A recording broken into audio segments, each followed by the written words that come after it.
السلام عليكم ورحمة الله تعالى وبركاته.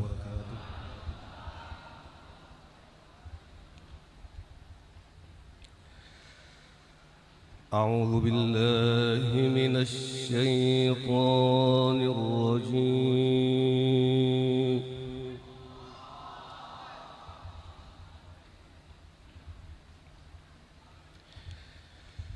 بسم الله الرحمن الرحيم.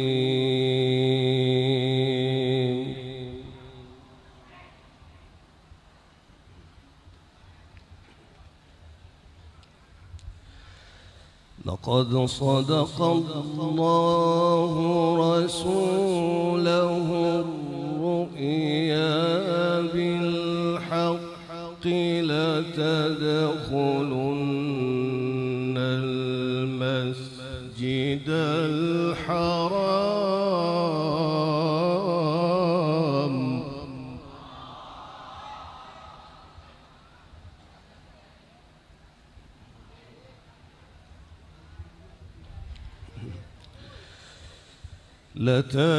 لتدخلن المسجد الحرام إن شاء الله آمنين.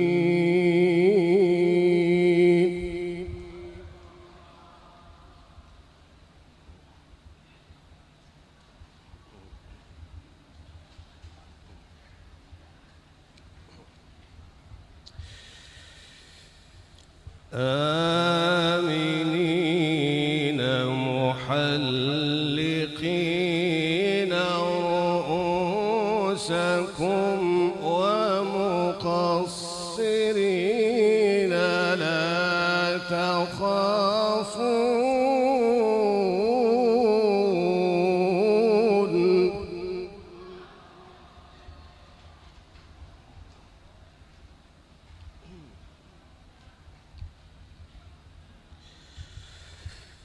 لا تخافون فعلم ما لم تعلموا فجعل من دون ذلك فتحا قريبا.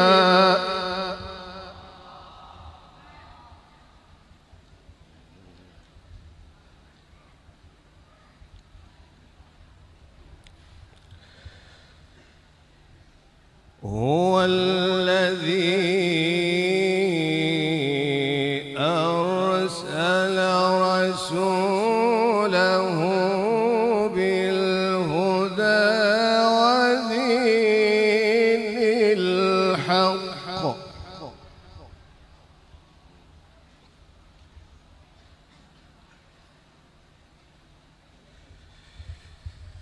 ليظهره الدين كله وكفى بالله شهيدا. محمد رسول الله.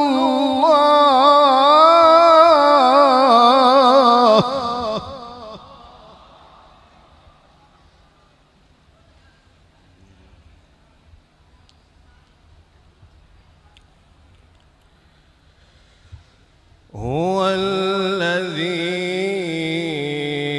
أرسل رسوله بالهدى ودين الحق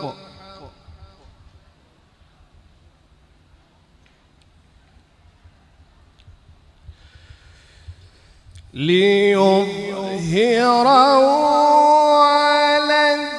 الدين كله وكفى بالله شهيدا. محمد رسول الله.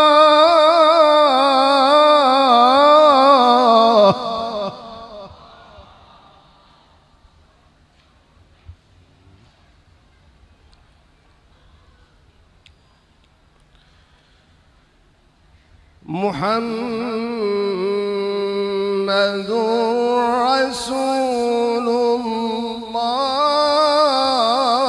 الله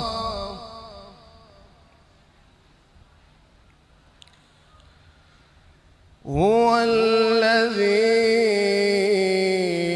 أرسل رسوله بالهدى ودين الحق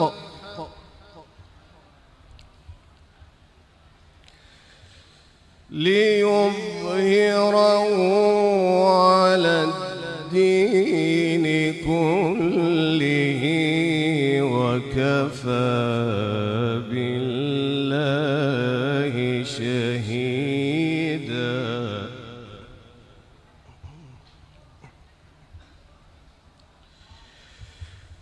وكفى بالله شهيدا محمد رسول الله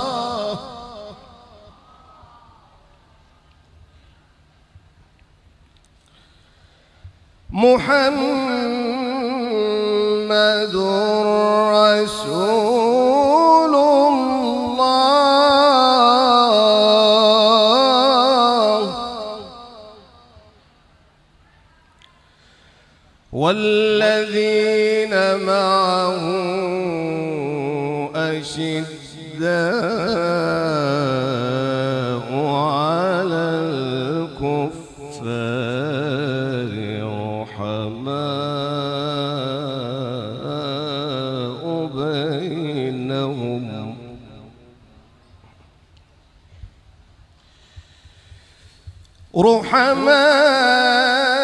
رحماء بينهم تراهم ركعا سجدا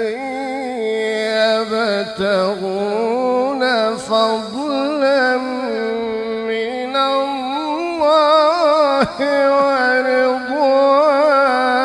ورضوانا صدق الله العظيم.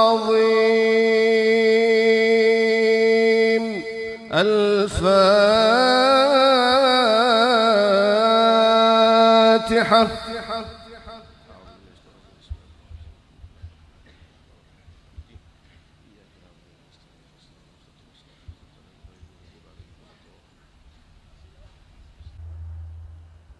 والله ما حملت من ناقة فوق رحلها أبر وأوفى ذمة من محمد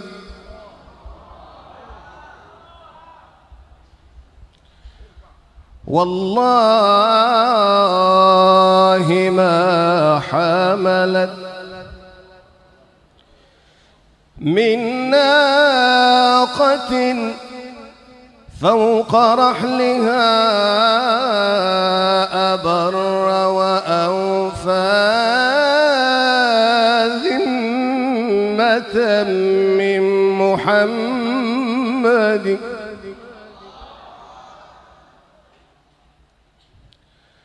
ولا في بقاع الأرض شرقا ومغربا ولا فوق أفلاك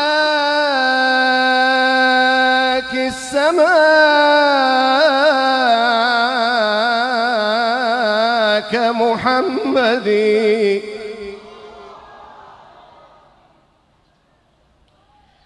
أدم الصلاة على الحبيب محمد فقبولها حتما بدون تردد أعمالنا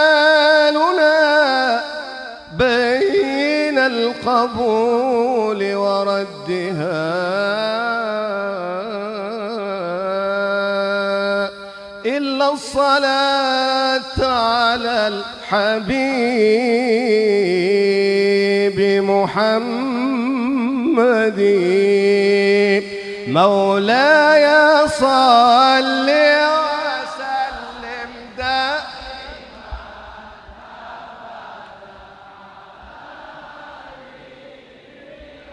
خير الخلق كلهم. مولاي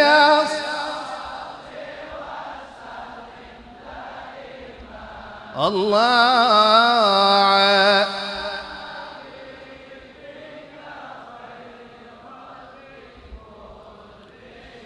يا أكرم الخلق ما لمن ألوذ به سواك عند حلول الحادث العميم.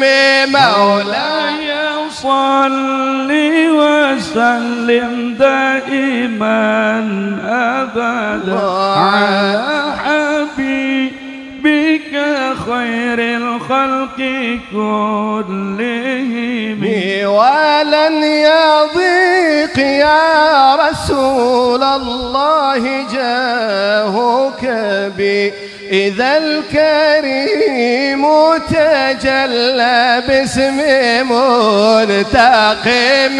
مولاي صل وسلم دائما أبدا على حبيبك خير الخلق كلهم. فإن من جودك الدنيا وضرتها ومن علومك علم اللوح والقلم. مولاي صل وسلم دائما أبدا على حبيبك خير الخلق كلهم.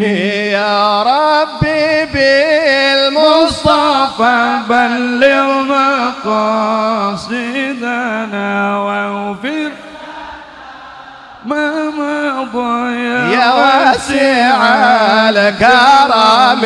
يا ربي بالمصطفى بلغ مقاصدنا واغفر ما مضى يا واسع الكرم. واغفر إلهي لكل المسلمين بما يتلوه في المسجد الأقصى وفي الحرم. مولاي صل وسلم دائما أبدا على حبيبك خير الخلق كلهم. بجاه من بيته في طيبة حرام واسمه محمد. صلوا عليه. واسمه قسم من أعظم القسم محمد. محمد سيد الكونين والثقلين والفريقين من عرب ومن عجم. نبينا الآمر الناهي فلا أحد أبر في قول لا منه ولا نعم. يا رب جمعا طلبنا منك مغفرة فلا تخيب رجانا يا واسع الكرم واغفر لمنشدها واغفر لسامعها آمين آمين وارحم مؤلفها آمين. بجاه من مدحه في النون والقلم قمرون قمرون قمر سيدنا النبي قمرون وجميل وجميل وجميل سيدنا النبي وجميل قمرون قمرون قمر سيدنا النبي قمر الله وجميل وجميل وجميل سيدنا النبي يا جميل حبيبكم محمد صلوا عليه اللهم صل وسلم وبارك عليه. السلام عليكم ورحمة الله وبركاته.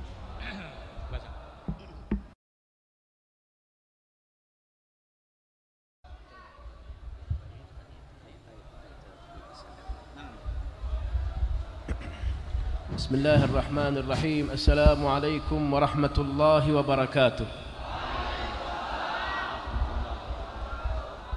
الحمد لله رب العالمين منور أبصار العارفين بنور المعرفة واليقين.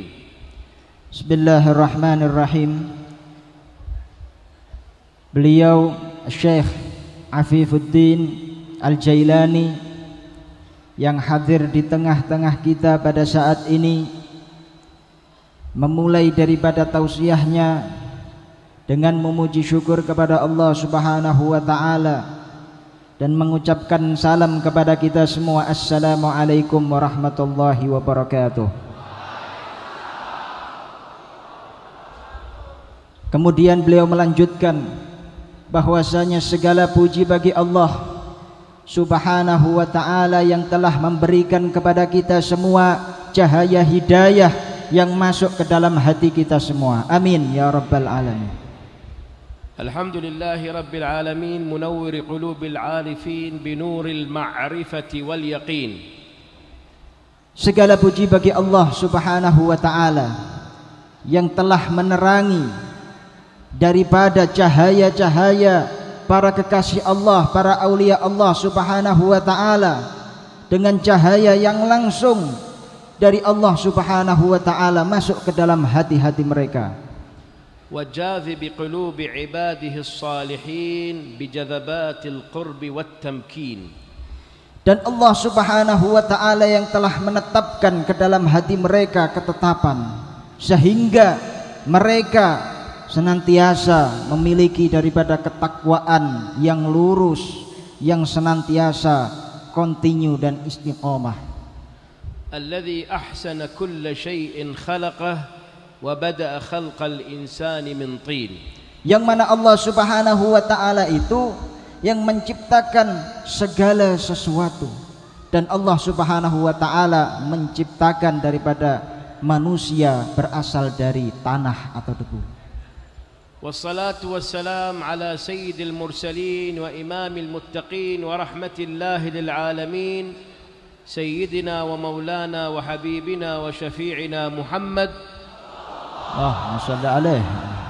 صلى الله عليه وعلى آله وصحبه أجمعين. Dan sholawat serta salam tidak lupa kita ucapkan kepada beliau junjungan kita Nabi besar Muhammad sallallahu alaihi wasallam, imamnya para orang-orang bertakwa dan rahmat bagi seluruh alam semesta, sallallahu alaihi wa ala alihi wa sahbihi ajma'in. Allahumma salli wa sallim wa barik alaihi salatan turdhika wa turdhihi wa tardha biha anna fi majlisina hadha fi yawmina hadha fi baladina al-mubarak hadha بما رضيت به عن عبادك الصالحين.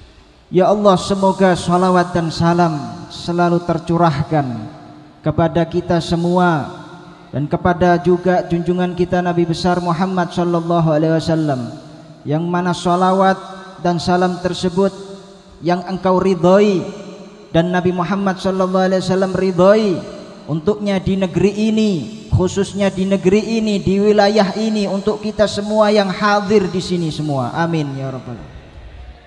Rabbi shrah li sadri wa yassir li amri wahlul 'uqdatam min lisani yafqahu qawli. Ya Allah, bukalah daripada hatiku sehingga aku bisa mengucapkan daripada nasihat dan para yang hadirin di sini bisa mendengarkan dengan sebaik-baiknya. Amma ba'd, falhamdulillah alladhi akramana wa iyyakum في الحضور في هذا المجلس المبارك مع هذه الجموع المباركة على نية مباركة للاحتفال بحولية سيدنا الإمام الرباني والهيكل الصمداني أبي محمد محي الدين عبد القادر الجيلاني قدس الله سره العزيز وأمدنا بأمداده ونفعنا ببركات علومه في الدنيا والآخرة. Beliau melanjutkan kembali, segala puji bagi Allah Subhanahu wa ta'ala yang telah mengumpulkan kita semua di tempat ini, di majlis ini, untuk bersama-sama menghadiri daripada haul salah seorang waliullah, pembesar daripada wali-walinya Allah Subhanahu wa ta'ala, Muhyiddin, beliau yang bernama Sayyidi Syekh Abdul Qadir Al-Jailani. Semoga Allah Subhanahu wa ta'ala meninggikan derajatnya, memuliakannya, dan memasukkan kita semua ke dalam golongannya. Amin ya rabbal alamin. As'alullah an yubarik fi niyatina wa maqasidina jami'an wa an yubarik khassatan wa khususan bi niyyati sahibi man a'adda hadha al-barnamaj wa hadha al-majlis حبيبنا الفاضل الكياي أوتشي بن كياي دمياطي أفاض الله عليه من البركات والرحمات في الدنيا والآخرة. Beliau melanjutkan tausiahnya, semoga Allah Subhanahu wa ta'ala memberikan daripada kita semua niat yang ikhlas, mengabulkan daripada hajat-hajat kita, khususan terutama kepada sahibul barnamij, beliau yang terhormat Kiai Uci bin Ahmad Dimyati. Semoga Allah Subhanahu wa ta'ala memberkahi beliau, mengampuni daripada dosa beliau, memanjangkan umur beliau fi taatillah wa rasulih. Wa yubarika fi muridihi wa ahli baitihi wa dhurriyyatihi wa an yaj'ala niyyatahu qa'imatan ila qiyamis sa'ah. Dan semoga Allah Subhanahu wa ta'ala memberkahi keluarga Kiai Uci juga beserta seluruh daripada pengikutnya, pecintanya, murid-muridnya, dan semoga acara yang seperti ini bisa terus istiqomah sampai waktu yang lama. Amin ya rabbal alamin. Wa an yakun hadha al-amal wa hadhihi al-majalis kama hiya muttasila fil ard muttasila bis sama' liyahilla ar-ridha fil ardi was sama'. Dan semoga Allah Subhanahu wa ta'ala sebagaimana kita semua menghadiri daripada haul ini, agar hati kita bersambung kepada Allah dan Rasulnya. Alhamdulillah, hadha al-majlis majlis azim wa mubarak, kama yuqal majlis hari ini majlis luar biasa.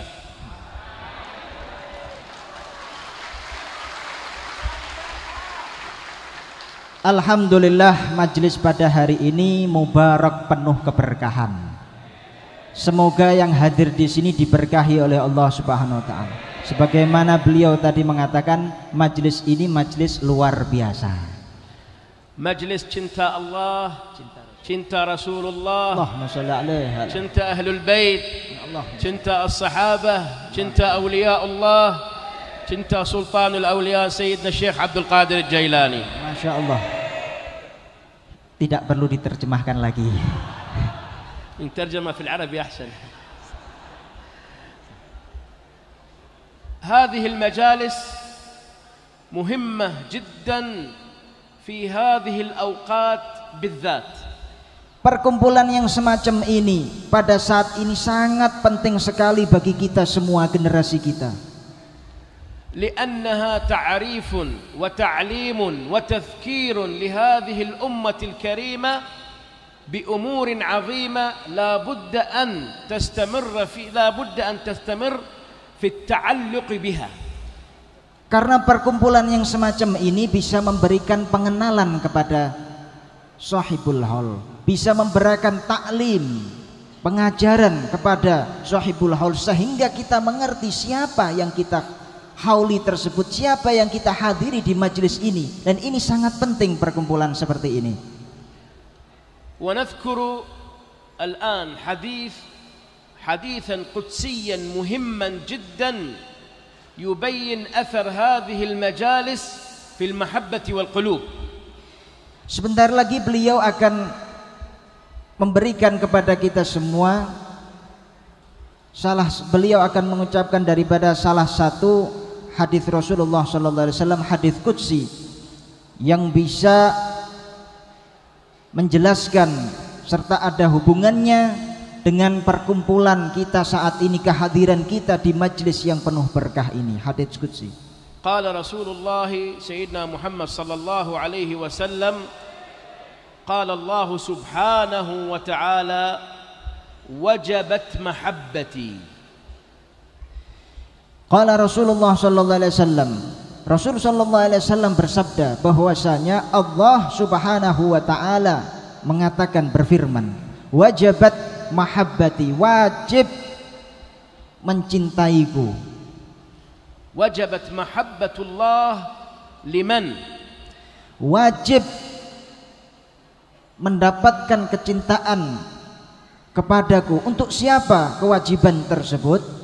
هي ليست محبتنا لله ولكن محبة الله سبحانه وتعالى لخاصة من عباده. من هم هؤلاء؟ Wajib mendapatkan kecintaan di sini bukan kita mencintai Allah Subhanahu wa taala, akan tetapi sebaliknya Allah Subhanahu wa taala yang akan cinta kepada hamba-hambanya yang terpilih tersebut.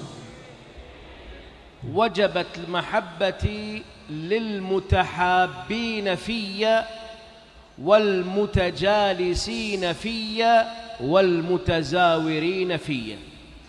Beliau melanjutkan kembali mengutip hadis qudsi, wajabat mahabbati lil mutahabbin fiyya wal mutajalisin fiyya wal mutazawirin fiyya, yang mana artinya kurang lebih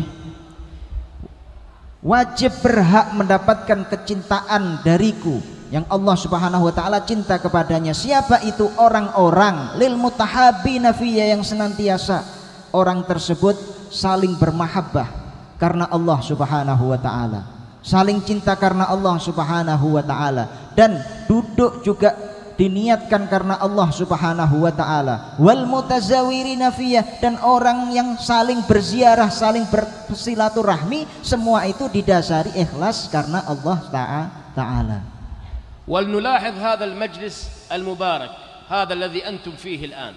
Dan kita semua saksikan pada hari ini, pada majlis ini, kita semua kita mendapatkan daripada masuk ke dalam golongan hadis tersebut. Jama'atna fihi mahabbatullah. Perkumpulan ini yang mengumpulkan kita semua atas dasar rasa cinta kepada Allah Subhanahu. Wa jalastum fillah fi sabilillah. Dan kalian duduk di sini semua ini diniatkan karena Allah Subhanahu wa taala. Wa tazawartum lillah. Dan kalian saling berziarah, saling silaturahmi, ketemu sanak famili, teman dan lain sebagainya karena Allah Subhanahu wa taala. محبتنا لله عن طريق اجتماعنا لإحياء ذكرى حولية أحد العارفين وأولياء الله الصالحين الذين أحبوا الله وأحبهم الله سبحانه وتعالى. Yaitu perkumpulan yang seperti ini yang kita hadir bersama-sama, duduk bersama-sama, saling silaturahmi, saling ziarah bersama-sama di salah satu peringatan wali dari aulia Allah Subhanahu wa taala. Perkumpulan yang semacam inilah yang beliau maksudkan. Ala inna aulia Allah la khaufun alaihim wa la hum yahzanun. Beliau mengutip daripada firman Allah Subhanahu wa taala, yang mana artinya ketahuilah bahwasanya wali-wali Allah Subhanahu wa taala, kekasih Allah Subhanahu wa taala, mereka tidak memiliki daripada rasa takut dan mereka tidak pula bersedih. Wa Sayyidina Syekh Abdul Qadir Al-Jailani ta'allaqa billahi hubban kana ala firashi الموت قبل أن ينتقل إلى الرفيق الأعلى ويجلس بجنبه أحد أولاده فقال له ولده يا أبتي هل يؤلمك شيء في جسدك؟ قال والله إن كل جسدي يؤلمني إلا قلبي فإنه معلق بحب ربي. Beliau menceritakan kepada kita semua bahwasanya Syekh Abdul Qadir Al-Jailani, Syekh Abdul Qadir Al-Jailani ketika beberapa waktu sebelum beliau wafat, sebelum beliau meninggal, beliau sakit keras, yang mana tetap beliau memiliki hati yang berhubung dengan Allah Subhanahu wa taala, senantiasa berzikir, berta'alluq kepada Allah Subhanahu wa taala. Kemudian ketika beliau sakit, salah satu daripada anaknya duduk di sampingnya dan bertanya, wahai ayahku, apakah sakitmu ini? Apakah engkau merasakan sakit di seluruh tubuhmu? Kemudian Syekh Abdul Qadir mengatakan, iya, aku merasakan sakit di seluruh tubuhku kecuali satu. Apa itu? Tanya anaknya. Yaitu hatiku. Hatiku ini tidak merasakan sakit karena hatiku ini senantiasa memiliki hubungan dengan Allah Subhanahu wa taala, memiliki ta'alluq dengan Allah Subhanahu wa taala sehingga tidak bisa merasakan sakit. Fama damat qulubuna متعلقة في المحبة فيما بيننا ومتعلقة بمحبة سلطان الأولياء سيدنا الشيخ عبد القادر الجيلاني فإنها متعلقة بحب الله سبحانه وتعالى وبحب رسوله سيدنا محمد صلى الله عليه وسلم. Dan selama kita memiliki hati yang senantiasa memiliki hubungan dengan Allah Subhanahu wa taala, kemudian hati kita juga ta'alluq dengan Syekh Abdul Qadir Jailani, maka hati kita ini akan tersambung dengan Rasulullah sallallahu alaihi wasallam. Hati kita tersambung dengan Allah Subhanahu wa taala. Kenapa? Karena hati kita senantiasa memiliki ta'alluq, memiliki hubungan dengan salah satu kekasihnya Allah Subhanahu wa taala, yaitu Syekh Abdul Qadir Al-Jailani. Wa kama qala an-nabiy sallallahu alaihi wasallam al-mar'u yuhsyaru ma'a man ahab. Sebagaimana Rasulullah sallallahu alaihi wasallam bersabda bahwasanya, yang artinya bahwasanya seseorang itu akan dikumpulkan kelak di hari kiamat bersama orang yang ia cintai. فأبشروا فبإذن الله سبحانه وتعالى مجلسنا الأعظم ببركة هذه المحبة سيكون في جنات الخلد عند رب العالمين. Amin. Ketahuilah hadirin hadirat yang dimuliakan Allah, bahwasanya majelis kita yang saat ini, majelis kita yang kita berada di tengah-tengah ini, semoga ini menjadi majelis yang penuh barokah dan kita semua bisa masuk ke dalam surganya Allah Subhanahu wa taala. Nas'alullah an yudim fiyudhal mahabbah fi qulubina biiznillah hatta natahaqqaqa fil mahabbah wa nakun min ahliha daiman fid dunya wal akhirah. Semoga Allah Subhanahu wa taala memberikan kepada kita semua rasa mahabbah kepada Allah dan Rasulnya, dan kita senantiasa berdoa kepada Allah dan Rasulnya agar memberikan rasa mahabbah tersebut ke dalam hati-hati kita, sehingga rasa mahabbah tersebut akan memberikan manfaat bagi kita dunia dan akhirat. عندما تعلقت محبة سيدنا القطب الرباني أبي محمد محي الدين عبد القادر الجيلاني بالله سبحانه وتعالى قال مقولته المشهورة نظرت إلى بلاد الله جمعا كخردلة على حكم اتصالي ببركة اتصالي بالله رأيت كل هذه البلاد كخردلة صغيرة. Beliau menceritakan kembali bahwasanya Sayyidi Syekh Abdul Qadir Jailani dari saking hatinya tersebut ta'alluq, memiliki hubungan dengan Allah Subhanahu wa taala, sampai suatu ketika beliau mengatakan bahwasanya aku melihat daripada dunia dan seisinya ini dibandingkan dengan Allah Subhanahu wa taala seperti biji yang kecil yang tidak ada harganya. Dunia dan seisinya ini dibandingkan dengan kecintaan kepada Allah dan Rasulnya seperti biji yang kecil yang tidak ada bandingannya. وكل ما حصل عليه هؤلاء الصالحون يحصل بذلك يكون نتيجة في تحصيل مريديهم المخلصين عليه أيضا إن شاء الله. Amin. Dan sebagaimana para aulia wassalihin mendapatkan daripada rahmat hidayah dari Allah Subhanahu wa taala, mendapatkan mahabbah dari Allah Subhanahu wa taala, maka rasa mahabbah tersebut juga mengalir kepada para murid-muridnya dan para pecinta-pecintanya yang senantiasa memiliki hubungan dengan para wali-wali dan para aulia sholihin.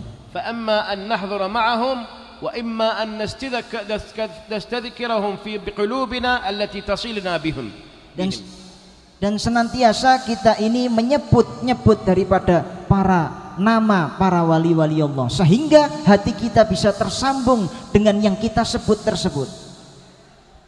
يقول سيدنا الشيخ عبد القادر الجيلاني في حال التمكين الذي حصل عليه من الله سبحانه وتعالى: أنا من رجال لا يخاف جليسهم ولا يرى ما يرهب أفلت شموس الأولين وشمسنا أبدا على فلك العلا لا تغرب.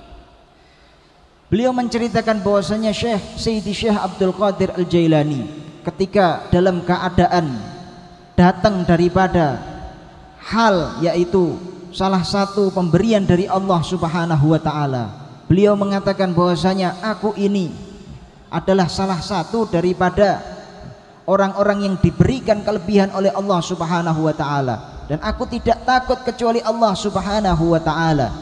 Dan samsun yaitu matahari itu akan lenyap sehingga matahari tersebut tidak ada apanya dibanding Allah Subhanahu wa taala.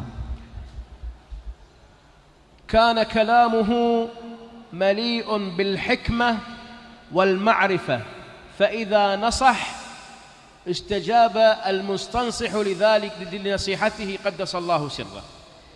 Bahwasanya Sayyidi Syekh Abdul Qadir Jailani memiliki daripada perkataan yang lembut dan bisa diterima di kalangan orang awam, sehingga ketika beliau mengatakan sesuatu, memberikan nasihat kepada orang lain, maka orang lain tersebut bisa menerima, mendengarkan dan menerima daripada nasihat Sayyidi Syekh Abdul Qadir. Ja'ahu dzat marra rajul min al-aghniya min akabir al-aghniya. Pada suatu hari ada satu orang kaya datang kepada beliau Syekh Abdul Qadir Jailani. Faqala lahu ya Sayyid al-Syekh, ana rajul ghani wa urid an unfiq fi sabilillah min az-zakah walakin ashkalat alayya mas'alah man huwa al-mustahiq wa man huwa alladhi la yastahiq. Orang kaya tersebut ngomong kepada Sayyid Syekh Abdul Qadir Jailani, ya Syekh Abdul Qadir Jailani, saya ini orang kaya dan saya ingin menginfakkan, saya ingin berzakat kepada orang-orang yang tidak mampu. Tetapi saya ini punya masalah, saya bingung mana orang-orang yang mampu dan mana orang-orang yang tidak mampu. Hadza faqir walakin yad'i al-faqr wa hadza faqir walakin man huwa afqar min fala a'rif man yastahiq wa man la yastahiq falam u'ti ahad. Ada orang yang miskin tetapi dia tidak mengakui daripada kemiskinannya. Ada orang lagi orang kaya tetapi dia mengaku-ngaku orang miskin, sehingga saya bingung mana yang saya akan beri dan mana orang yang berhak menerima zakat dan orang yang tidak berhak menerima zakat. Fakaifa ajabahu Sayyidina Syekh Abdul Qadir Jailani? Maka Sayyidi Syekh Abdul Qadir Jailani pun memberikan jawaban kepada orang yang kaya tersebut. Lam yaqul lahu kafarta li'annaka lam tu'ti az-zakah ولم يقل له أنت فاحش لأنك لم تفعل كذا. Syekh Abdul Qadir Jailani tidak mengatakan kamu kafir. Kenapa? Karena kamu tidak mengeluarkan zakat. Kamu salah, kamu kafir. Tidak. Dan juga Syekh Abdul Qadir Jailani tidak mengatakan kamu salah, kamu berbuat dosa dan lain sebagainya. Tidak, beliau tidak mengatakan seperti itu. Bal qala lahu ya akhi anfiq ala man yastahiq wa anfiq ala man la yastahiq fayu'tika Allahu ma tastahiq wa ma la tastahiq. Tetapi jawaban Sayyidi Syekh Abdul Qadir Jailani, beliau memberikan jawaban kepada orang yang kaya yang tanya tadi, yaitu, wahai orang kaya, berikanlah hartamu, zakatmu kepada orang yang mampu, dan berikanlah zakatmu kepada orang yang tidak mampu. Nanti Allah Subhanahu wa ta'ala akan memberikan balasan kepadamu, memberikan ganjaran kepadamu, ya, dari yang engkau mampu dan dari engkau yang tidak mampu, diberikan dua-duanya. هذا كلام الفقه بالحكمة والمعرفة من عند الله سبحانه وتعالى. Ini adalah jawaban orang yang ahli hikmah, orang yang dekat dengan Allah Subhanahu wa ta'ala, orang yang ma'rifatullah, kenal dengan Allah Subhanahu wa ta'ala, tidak asal jawab. لذلك تحلى سيدنا الشيخ عبد القادر الجيلاني بأهم صفة تجعل الناس يصاحبونه ويصحبونه ويحبونه. Sehingga Syekh Abdul Qadir Jailani, ya, memiliki daripada sifat akhlak, menghiasi akhlak beliau dengan akhlak Rasul sallallahu alaihi wasallam, sehingga para orang-orang mencintai beliau, murid-muridnya mendengarkan ucapan beliau, dan orang-orang semua ini hormat kepada beliau. هذه الصفة هي الصدق. يا أيها الذين آمنوا اتقوا الله وكونوا مع الصادقين. يا الذين آمنوا اتقوا الله وكونوا مع الصادقين. وسيدنا الشيخ عبد القادر الجيلاني كان من هؤلاء الصادقين، لأنه وعد أمة لما خرج من بلدته إلى بغداد، عاهدها أمام الله على أن يكون صادقا لا يكذب، واستمر ذلك فأصبح من الصادقين الذين اجتمعت عليهم الأمة. Sifat tersebut, kata beliau Syekh Afifuddin, sifat yang dimiliki Syekh Abdul Qadir Jailani adalah as-sidq. As-sidqu, kejujuran, kebenaran, tidak pernah berkata bohong, tidak pernah berdusta, tidak pernah menipu, sehingga para orang-orang mencintai beliau, menghormati beliau. Bahkan sifat sidq, kejujuran ini sudah ada semenjak beliau kecil. Ketika beliau akan keluar menuntut ilmu, maka ibunya beliau memberikan janji kepada Abdul Qadir yang kecil ini, dan mengatakan bahwasanya, Abdul Qadir, engkau jangan berbohong, jangan menipu. Maka sejak dari itu sampai seumur hidupnya, Syekh Abdul Qadir Jailani tidak pernah berbohong, tidak pernah berdusta. ولذلك تعلقت محبة الناس به، ودخل إلى بغداد في سن 18، وكانت بغداد مركز العلم، ولكن في سن 50 أصبح شيخ بغداد، مفتي بغداد، مفتي العلماء، ليس مفتي طلاب العلم وإنما العلماء. كان يجلس في مجلسه، يقول أصحاب السير عنه، كان يجلس في مجلسه أكثر من 500 عمامة، رجل بعمامة كبيرة يكتبون أقواله وعلومه. Sehingga ketika beliau masuk kota Baghdad, umur beliau 18 tahun. Syekh Abdul Qadir Jailani masuk kota Baghdad umur 18 tahun, menuntut ilmu karena Allah Subhanahu wa ta'ala, mencari keridhaan Allah dan Rasulnya. Sehingga ketika beliau berumur 50 tahun, beliau menjadi mufti ulama. Bukan mufti Baghdad, tapi mufti ulama. Jadi ulama-ulama yang ada di Baghdad semuanya ngaji kepada Syekh Abdul Qadir Jailani, semuanya mendengarkan daripada fatwanya Syekh Abdul Qadir Jailani. Bahkan pada suatu hari beliau mengajar kepada para ulama-ulama Baghdad, jumlahnya 500 ulama. Lah beliau mengajar daripada mereka semua, dan mereka juga menulis, mendengarkan dan menulis apa yang diucapkan oleh Sayyidi Syekh Abdul Qadir Jailani. Walhamdulillah, fi hadhihi albilad almubarakah Indonesia yaqra'un manaqib Sayyidina Syekh Abdul Qadir Jailani daiman, wa yata'arrafuna من هذه المناقب على أخلاق على صفات الأخلاق والصدق التي تحلى بها، عسى الله أن يجعلنا أيضا من أهلها. Dan alhamdulillah, beliau mengatakan alhamdulillah, negeri kita, negeri Indonesia ini banyak daripada orang-orang yang mencintai beliau, banyak orang-orang yang membaca daripada manaqib Syekh Abdul Qadir Jailani, yang mana di manaqib tersebut, di dalam manaqib tersebut disebutkan daripada akhlak beliau, sifat-sifat beliau. Dan semoga kita semua ini dijadikan pecinta Syekh Abdul Qadir Jailani. Amin, Allahumma amin. Nas'alullah subhanahu wa ta'ala الذي جمعنا على هذه المحبة أن يجمعنا دائما في مجالس المحبة. Kita minta berdoa kepada Allah Subhanahu wa taala yang telah mengumpulkan kita di majelis ini atas dasar kecintaan mahabbah kepada Allah Subhanahu wa taala, sehingga kita bisa berkumpul nanti di bawah benderanya Rasulullah sallallahu alaihi wasallam. Wa an yuwathiqa hibal hadhihi al-mahabba fi qulubina hatta nalqahu subhanahu wa ta'ala wa huwa radin 'anna. Dan kita memantapkan hati kita, menguatkan tali ikatan kita kepada beliau Sayyidi Syekh Abdul Qadir dan juga Rasulullah, sehingga sampai kita menghadap kepada Allah Subhanahu wa ta'ala. As'alullah subhanahu wa ta'ala an yudima alaikum hadhihi al-majalis.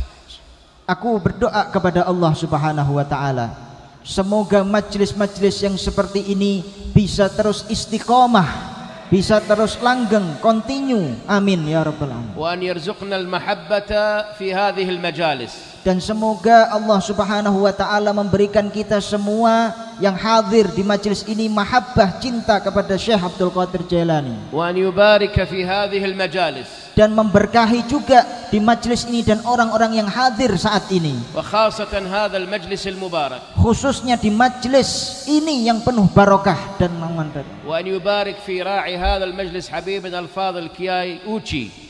Dan juga Allah Subhanahu wa ta'ala semoga memberkahi Kiai Uci, wa an yuwaffiqhu limazid min at-ta'ati wal fadli likay yajma' an-nas ala hadhihi al-barakat. Dan memberikan taufik kesehatan sehingga beliau senantiasa selalu memimpin acara-acara yang penuh berkah seperti ini. Barakallahu lakum fi biladikum wa baraka lakum fi ahlikum wa azwajikum wa dhurriyyatikum. Semoga Allah Subhanahu wa ta'ala memberkahi kalian semua, keluarga-keluarga kalian, anak-anak kalian. Amin ya rabbal alamin. Allahumma inna nas'aluka ya Allah. Amin. Bi asma'ikal husna wa sifatikal ulya. Amin. Ya hayyu ya qayyum ya dzal jalali wal ikram. Amin. Allahumma inna nas'aluka wa natawassalu ilayka bi kulli ismin sammayta bihi nafsak. Amin. أو استأثرت به في علم الغيب عندك يا أرحم الراحمين. آمين. اللهم يا رب إبراهيم يا الله. آمين. يا رب إسماعيل يا الله. يا الله. يا رب إسحاق يا الله. يا الله. يا رب يعقوب يا الله. يا الله. يا رب يوسف يا الله. يا الله. يا رب يونس يا الله. يا الله. يا رب موسى يا الله. آمين. يا رب هارون يا الله. آمين. يا رب صالح يا الله. آمين. يا رب إدريس يا الله. آمين. يا رب زكريا يا الله. آمين. يا رب يحيى يا الله. آمين. يا رب عيسى ابن مريم يا الله. آمين. يا رب محمد يا الله. صل عليه. يا رب محمد يا الله. اللهم صل عليه. يا رب من بعثته رحمة للعالمين اللهم صل عليه. ووصفته بالخلق العظيم وأقسمت له ولسوف يعطيك ربك فترضى. آمين. اللهم ارض عنا وعن الجماعة الحاضرين والحاضرات. آمين. اللهم اجعلنا في يا أهل يا أرحم الراحمين من أهل طاعتك ومحبتك. آمين. اللهم أفض علينا عليهم من رزقك الحلال. بارك اللهم لنا ولهم في أحوالنا وأقوالنا وأفعالنا. آمين. وأزواجنا وذرياتنا يا أرحم الراحمين. آمين. اللهم اجعلنا فيك من المتحابين. آمين. دائما من المتجالسين المتزاورين. آمين. اللهم ارزقنا صحبة حبيبك سيدنا محمد صلى الله عليه وسلم في جناتك جنات النعيم. وارزقنا يا الله زيارة المدينة المنورة. آمين. اللهم ارزقنا صحبة سيدنا القطب الرباني أبي محمد محي الدين عبد القادر الجيلاني. آمين. وارزقنا يا الله زيارة بغداد يا الله. زيارة سيدنا الجنيد البغدادي. آمين. سيدنا المعروف الكرخي. آمين. وسيدنا موسى الكاظم. آمين. سيدنا الإمام أبي حنيفة. سيدنا الإمام علي بن أبي طالب. وسيدنا الإمام الحسين وجميع الصحابة والقرابة في تلك البلاد المباركة يا الله. اللهم بارك في بلاد أندونيسيا يا الله. اللهم بارك في هذه البلاد الكريمة يا الله. اللهم ارزق أهلها السلم والإسلام والمحبة والإيمان والتقوى والهداية والحفظ والأمان يا أرحم الراحمين. اللهم إنا نسألك الصحة والعافية وتمام الصحة والعافية والبركة في الدين والدنيا والآخرة. اللهم فرج كرب المكروبين. فرج كرب المكروبين من أمة حبيبك سيدنا محمد. اللهم فرج كرب المكروبين ونفس هم المهمومين واقض الدين عن المدينين. اللهم شاف مرضانا وعافي مبتلانا وسلم أحياءنا وارحم أمواتنا يا أرحم الراحمين. ربنا هب لنا من أزواجنا وذرياتنا قرة أعين واجعلنا المتقين إماما. ربنا لا تزغ قلوبنا بعد إذ هديتنا وهب لنا من لدنك رحمة إنك أنت الوهاب. ربنا آتنا في الدنيا حسنة وفي الآخرة حسنة وقنا عذاب النار وأدخلنا الجنة دار القرار يا عزيز يا غفار يا أرحم الراحمين. اجمع قلوبنا بحبيبك سيدنا محمد. اجمعها على محبته وعلى كثرة الصلاة والسلام عليه. واجعلنا يا ربنا من أحباب أهل بيته وأصحابه وارض عنا بهذه المحبة. اجعلنا على محبة الصالحين. بارك يا الله في هذا المجلس المبارك في هذا الحول. بارك في الكياي أوتشي بن دمياطي كياي دمياطي. اللهم ارزقه الصحة والعافية والبركة في الدنيا والآخرة. اللهم كما جمعتنا في هذا المجلس اجمعنا في المجلس الأعظم في جنانك عند حبيبك سيدنا محمد برضا منك عنا يا أرحم الراحمين يا أرحم الراحمين. إلهنا مولانا تقبل دعاءنا منا وأجري ألطافك الخفية في كل أمورنا واجعلنا من الذين سبقت لهم منك الحسنى. وصلي وسلم وزد وبارك على سيدنا ومولانا وحبيبنا وشفيعنا وعظيمنا محمد وعلى آله وصحبه وسلم. سبحان ربك رب العزة عما يصفون وسلام على المرسلين والحمد لله رب العالمين. تقبل الله منا ومنكم. Demikianlah tausiah beliau yang bisa saya terjemahkan. Kurang lebihnya saya minta maaf. Wallahul muwaffiq. Wassalamualaikum warahmatullahi wabarakatuh. Baik, kita angkat tangan sambil berdoa. Bismillahirrahmanirrahim. Alhamdulillahirabbil alamin. Hamdan yuwafi ni'amahu ikafi wa mazidah. Ya Rabbana lakal hamdu kama yanbaghi li jalali wajhika wa 'azimi sultanik. Allahumma inna nas'aluka al-'afwa wal 'afiyah fid dini wad dunya wal akhirah. Ilahana, mudah-mudahan kami hadir di tempat ini ya Allah. Kau ampuni segala dosa-dosa kami. Kau jauhkan kami dari segala mara bahaya. Kau berikan kami keberkahan. Kau berikan kami apa yang kami niatkan ya Allah. Ilahana, ilahana ya Allah. Mudah-mudahan kehadiran kami di tempat ini membawakan keberkahan. Anta Rabbi la ilaha illa anta. Subhanaka inni kuntu minadh dhalimin. Jauhkan kami dari orang-orang yang akan menghancurkan kami. Jauhkan kami dari orang-orang yang akan merusak kami. Rabbana atina fid dunya hasanah wa fil akhirati hasanah wa qina adzabannar. Sallallahu alaihi wasallam Muhammad wa ala alihi wasallam. Alhamdulillahirabbil alamin. Allahu akbar. Ya Rabbi bil Mustafa Allah Allah balik Sayyidana Allah ya Allah waghfir ma madha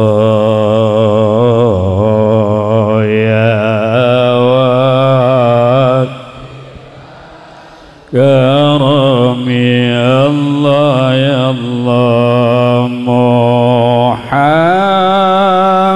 Muhammadun Dzul kaunaini wa thaqalaini wal fariqaini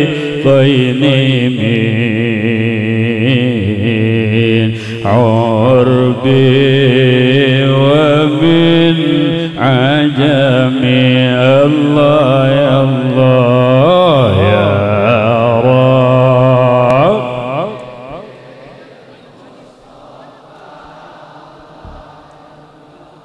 بلغ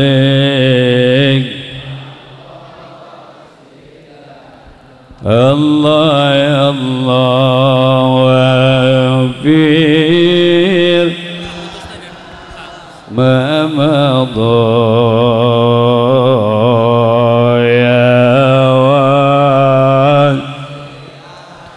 كرمي الله يا الله مولاي